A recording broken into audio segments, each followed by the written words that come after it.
মুক্তি পেলেন ডেরা সাচ্চা সৌদার প্রধান গুরমিত রাম রহিম। গুরমিত রাম রহিমের এই মুক্তিকে কেন্দ্র করে রীতিমতো রাজনৈতিক তরজা শুরু হয়ে গিয়েছে। অনেকেই বলছেন বিজেপি স্নেহদণ্ড বলেই রাম রহিম এই মুক্তি পেলেন। ইলেকশনের মধ্যে এই মুক্তি রীতিমতো যে আলোড়ন তুলেছে তা বলাই বাহুল্য। 2021 সালে পঞ্চকুলার বিশেষ সিবিআই আদালত রাম রহিমকে 21 বছরের জন্য কারাদণ্ড এবং 33 লক্ষ টাকা জরিমানা করেন। তার বিরুদ্ধে অভিযোগ ছিল যে খানপুর কলিয়ানি এলাকায় রঞ্জিত সিং নামক এক ব্যক্তিকে হত্যা করার। উল্লেখযোগ্য 2017 সালে বাবা রাম রহিম ধর্ষণের অভিযোগে ধৃত হন এবং তার ধৃত হওয়ার ঘটনাটিকে কেন্দ্র করে রীতিমতো উত্তাল হয় পঞ্চকুল্লা এবং তার পার্শ্ববর্তী অঞ্চল। উল্লেখযোগ্য, রাম রহিম ডেরা সাচ্চা সৌদার প্রধান এবং ডেরা সাচ্চা সৌদাতে অবাধ যৌনক্রিয়া চলত বলে অভিযোগ করেছেন অনেক বিশিষ্টজন। তারা বলেছেন রাম রহিম এক বিলাসবহুল জীবনযাপন করতেন এবং তিনি কন্যাশ্রী যাকে পালিত করতেন তার সঙ্গে তিনি শারীরিক সম্পর্কে আবদ্ধ ছিলেন বলে অভিযোগ উঠেছে।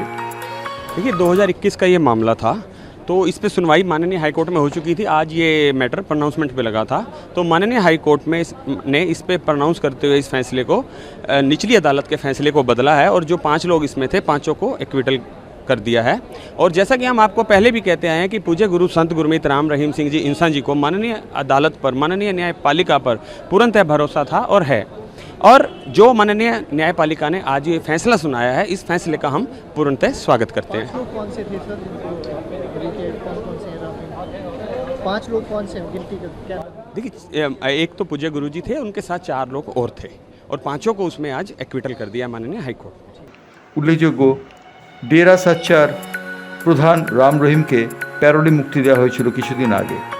অবশ্যই তিনি স্বস্তি পেলেন, তিনি সম্পূর্ণ মুক্ত হয়েছেন 2002 সালের সেই মামলায়।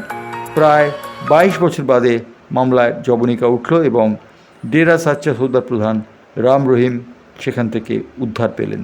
অর্থাৎ তিনি যে খুন করেননি সেই কথাটি হাইকোর্ট আজকে সিদ্ধান্ত দিল। এই সিদ্ধান্ত দেওয়ার সঙ্গে সঙ্গে ডেরা সাচ্চা সৌদার প্রধান রাম রহিম অব্যাহতি পেলেন এবং সেই সঙ্গে আরও 4 জন অব্যাহতি পেয়েছেন বলে জানা গিয়েছে। ব্যুরো রিপোর্ট, বাংলার পার্স।